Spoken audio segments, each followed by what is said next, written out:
안녕하세요. 다산에듀 대표 전병칠입니다. 여러분 공부할 때 많이 힘드시죠? 특히 자격증 공부할 때도 많은 어려움들이 있습니다. 그 중에 우리의 공부를 어렵게 하는 것들이 무엇이 있는지 한번 알아보도록 할게요.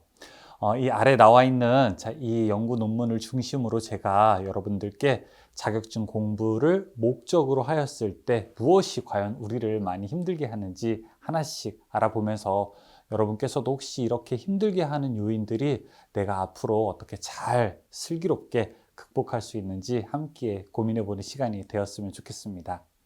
자, 여러분들 공부할 때 어려운 요소 첫 번째 바로 이제 경제적인 부담입니다. 당연히 우리가 학교를 다닌다거나 아니면 등록금을 낼 때도 돈을 내지만 이런 자격증 공부를 할 때에도 많은 돈을 지불하게 되죠.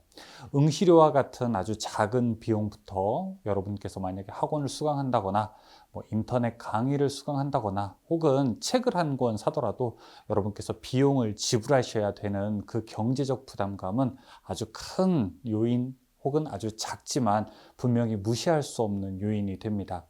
그 중에서 우리가 또 경제적으로 직접 지출하는 비용도 있지만 학원을 다닌다거나 아니면 독서실을 끊는다거나 이런 좀 간접적인 비용들, 또 시간을 할애해야 되기 때문에 이런 어떤 시간적인 그런 기회비용 같은 것들도 모두 다 경제적인 비용이라고 할 수 있습니다. 그래서 중고로 책을 산다고 또 중고로 책을 산다거나 아니면 좀 이렇게 댁에서 가까운 학원 같은 것을 알아보는 것도 사실은 그런 경제적 부담을 좀 줄이기 위한 어떤 수행을 하는 방법이 되는 것이죠. 아무튼 공부를 하다 보면은 가장 크게 어려움을 갖는 것이 바로 이 첫 번째 경제적인 부담인 것 같습니다. 필기 시험도 있고 또 실기 시험도 있는 이 자격증 시험에서는 기간이 상당히 길기 때문에 이 부담도 가중되는 것이 현실인데요. 그 중에서 기능사나 기능장 같은 경우에는 작업형 실기가 들어가게 되고 이런 작업형 실기에서는 실기 비용이 또 많이 비싸게 됩니다. 학원비라든지 수강 비용 같은 것들이 많이 들게 되니까 혹시 이런 자격증 공부를 할 때 나를 힘들게 하는 요인으로서 경제적 부담을 잘 이겨내고자 하신다면은 여러분께서 전체 기간 동안 얼마의 비용이 들어가는지를 한번 계산해 볼 필요가 있고 그런 계산 과정에서는 당연히 이제 직접적인 교육 비용뿐만이 아니라 이런 간접적인 비용을 충분하게 계산하셔서 여러분께서 좀 어려움이 없도록 끝까지 가는 계획에 좀 많이 차질이 없도록 준비를 잘 하시면 좋을 것 같습니다. 이 두 번째 어려움은 학습 시간이 부족하다는 겁니다. 물론 이제 학습 시간이 어려운 거는 꼭 이 어른들, 그러니까 직장인들에만 해당되는 것은 아닙니다. 사실은 학생들도 그런데요. 제가 만나본 많은 학생들은 일단 학과 공부하기도 사실은 좀 버겁습니다. 특히 요즘 대학생들 같은 경우에는 학과 공부뿐만이 아니라 또 취업을 위해서 영어 공부를 또 해야 되죠. 아니면 한국사라든지 기타 또 다른 자격 시험까지 해야 되죠. 거기에다가 인적성이라든지 NCS라든지 아니면 면접 시험까지 또 준비를 해야 하는 와중에 자격증 시험까지 공부를 해야 되기 때문에 정말 눈코 뜰 새 없이 바쁘다라는 말이 실감이 나게 됩니다. 그런데도 또 이제 직장인들의 예를 들어보게 되면 직장인도 정말 힘든 삶을 살고 있죠. 사실 새벽에 공부한다는 거는 그렇게 쉬운 일만은 아니고 일반적으로 우리가 회사가 9시부터 시작해서 6시에 끝난다고 하더라도 저녁을 먹고 집에서 조금 이렇게 씻고 이제 가정 일을 좀 돌보고 하게 되면은 이제 비로소 자기 시간을 낼 수 있는 시작 시간이 겨우 한 저녁 9시나 10시 정도에 불과하게 됩니다. 그러면 그때부터 공부를 해야 되는데 사실 그 전에 회사에서 이렇게 자고 오거나 놀다 오는 게 아니니까 육체적인 피로라든지 아니면 정신적인 피로가 쌓여 있어서 학업에 그 시간을 올바르게 모두 다 집중한다는 건 역시 아주 쉬운 일이 아니죠. 게다가 주말에 모든 시간을 학업에 투자하는 것도 또 쉬운 일이 아닙니다. 가정의 대소사도 있고 그 다음에 개인적인 또 업무도 해야 되고 사실 집 청소도 해야 되고 이런 걸 따져보게 된다면 학습 시간이 부족하다는 이유를 우리가 굳이 말하자고 하면은 10개, 20개도 모자라죠. 아무튼 그래서 저는 정말 이 직장을 다니시면서 공부를 하시는 분들은 정말 대단하다는 생각밖에 들지 않습니다. 한두 시간 정도 우리가 투자해서 얻을 수 있는 결코 그러한 결과가 아니거든요. 그래서 여러분께서 어쨌든 공부할 때 굉장히 어려운 부분이 두 번째, 바로 이 학습 시간이 부족하다는 것이라고 할 수 있겠습니다. 역시 첫 번째 경제적인 이유와 마찬가지로 이 두 번째 어려움도 잘 극복하기 위해서는 내가 가용할 수 있는 시간을 최대한 한번 마련해보고, 이제 그 중에서는 어쩔 수 없이 조금 운동을 좀 쉰다든지, 아니면 이제 친구나 모임 같은 것들을 조금 이제 줄인다든지, 아니면은 다른 부분에 쏟아야 될 조금 그런 이제 물리적인 시간들을 조금 이렇게 모아서 학습 시간을 보충하는 그런 계획부터 좀 세워야 될 것 같고요. 그런 와중에서도 또 우리가 어떻게 하면 조금 더 고도의 집중을 할 수 있을지, 사실은 공부할 수 있는 이 환경도 굉장히 중요하거든요. 똑같이 30분, 똑같이 40분을 공부한다고 하더라도 아주 고도로 학습 몰입이 될 수 있는 환경을 만드는 것과 그렇지 않은 것은 또 학습 결과, 성취의 수준에서 차이가 나기 때문에 얼마나 또 몰입할 수 있는 환경을 만드느냐, 이것도 굉장히 중요할 것 같습니다. 마지막, 그리고 세 번째는 바로 상호작용이 부족하다는 겁니다.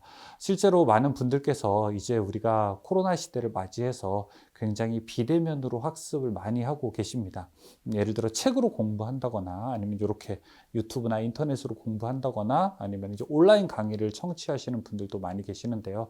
그렇게 공부를 할 때에는 서로 이제 강사라든지 아니면은 교재 집필자와 상호작용을 할 수 없기 때문에 많은 어려움들을 겪고 계십니다. 그런데 실제로 학원을 다닌다고 해도 그렇게 상호작용이 또 많은 것도 아니에요. 학원에서 내가 선생님께 질문을 하고 답변 받을 수 있는 시간이 다른 수강생들도 있기 때문에 많지는 않아서 교사와 학생과, 그러니까 강사와 학생과의 이런 상호작용도 부족하게 될 뿐만 아니라, 또 상호작용에는 이제 학습자 간끼리 동료들이라고 해야 되겠죠. 학습 동료들, 같이 공부를 하는 그런 학우들끼리의 상호작용도 많이 부족을 하기 때문에, 자, 이런 것도 역시 공부를 하는데 좀 어려움을 갖게 됩니다. 예전에 우리가 학창 시절에 학교 다닐 때 선생님이나 학교 공부가 재밌어서 학교를 다니는 것만은 아니거든요. 친구들이 좋아서, 그래서 오늘 하루 이 책상 의자에 계속 붙어 있을 수 있는 그런 힘의 원천이 나오기도 하는데, 이런 어려움들도 우리의 학업을 굉장히 힘들게 하는 요인이라고 할 수 있습니다. 그리고 이제 네 번째는 또 고립감도 있습니다. 사실은 공부를 한다는 것은 약간 사회적으로 멀어진다는 것들도 있습니다. 사회적으로 가까워지기 위해서는 아주 육체적인 활동이라든지 아니면 문화체육 활동, 이런 것들이 실제로 다양한 사람과 많이 어우를 수 있는 건데요. 이런 것들은 사실은 우리가 흥미 위주의 활동이기 때문에 얼마든지 사실 마음을 먹으면 활동하고 어울릴 수 있죠. 크게 어렵지도 않고 진입 문턱이 높지도 않습니다. 하지만 여러분들이 공부를 한다는 것은 어떻게 보면 그런 사회적인 관계를 조금 더 이렇게 좀 멀찌감치 해야 되는 거고, 자기 혼자와의 싸움이잖아요. 사실은 이것이 내가 누구랑 같이 팀워크를 발휘해가지고 이루어야 하는 성취 수준이 아니라 혼자서 오롯이 감내해야 되는, 힘들어도 혼자서 그것을 끙끙, 그 다음에 좋아도 그 기쁨을 나누지 못하고 혼자서, 그래서 사실은 그런 외로움들이 이 또 공부를 어렵게 하는 요인이라고 할 수 있습니다. 그래서 이 고립감도 사실 공부를 힘들게 하는 요인 중에 하나가 되죠. 마지막으로 다섯 번째는 제가 사실 굉장히 중요하게 생각하는 건데요. 이것은 가족의 지지입니다.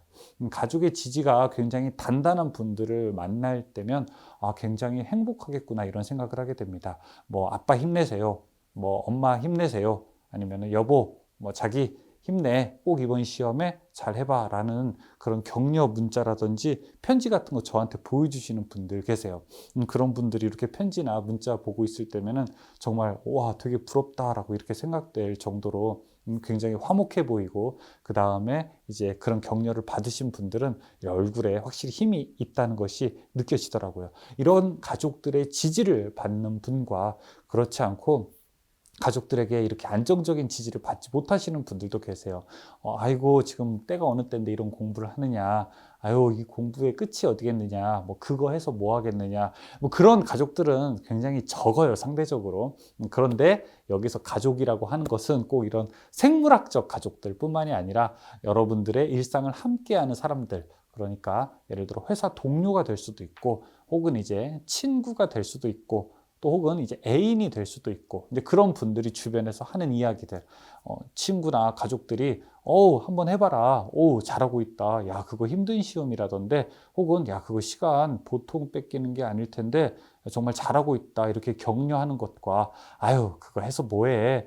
야, 그거 하지 말고 나랑 같이 그냥 술이나 먹으러 가자. 아니면은, 이 나이에 해서 뭐해. 야, 그거 뭐하러 해. 그거 해서 뭐해. 아무 소용 없대. 그거 요즘에 누가 해. 이런 좀 비관론적인 이런 시선들은 오히려 그분들이 해주는 것도 아무것도 없어요. 사실 연필 한 자로 사주는 것도 아닌데, 그런 말 하나 아니면은 행동 하나가 정말 사람의 기운을 빠지게 만들죠. 그런 가족들의 지지도 많이 중요할 것 같습니다. 제가 5가지 말씀드렸는데요. 경제적인 부담, 학습 시간 부족, 그리고 상호작용이 부족하는 거, 그 다음에 고립감, 가족의 지지. 자, 이런 어려움들이 혹시 공부를 시작하려는 분들 혹은 시작하고 계신 분들도 이미 느낄 수 있거나 아니면 느끼고 있는 일일 수 있습니다. 그럼에도 불구하고 항상 말씀을 드리지만 이 모든 과정들을 올바르게 수행을 하셔서 여러분들이 그 소중한 희망의 증거가 돼 주시기를 바랍니다. 그래서 저는 이 자격증을 따신 분들이 그냥 자격증만 땄다고 생각하지는 않습니다. 공부를 해서 얻은 결과는 그냥 그 단순한 결과뿐만이 아니죠. 그동안의 노력의 과정들, 지금 이야기했던 이런 5가지를 적절히 균형 있게 내 삶으로 온전히 흡수하고 이해하고 전략을 세우면서 모두 다 이겨낸 분들이기 때문에 저는 그 과정에 정말 큰 박수를 보내드리고 싶고, 앞으로도 이런 과정을 한번 겪으셨기 때문에 우리가 예방접종 맞게 되면은 아주 큰 어려운 바이러스를 또 이겨낼 수 있는 것처럼 여러분께서 이런 작은 과정들을 하나하나씩 이겨내는 과정 중에서 더 강건해지고 앞으로 다가오는 어려움도 슬기롭게 극복할 수 있을 거라고 생각을 하게 됩니다. 좀 부정적인 내용이 아닙니다. 그럼에도 불구하고 우리가 이런 어려움들을 잘 이겨내서 여러분께서 더 강건해지시기를 말씀드리겠습니다. 조금 힘들 수 있습니다.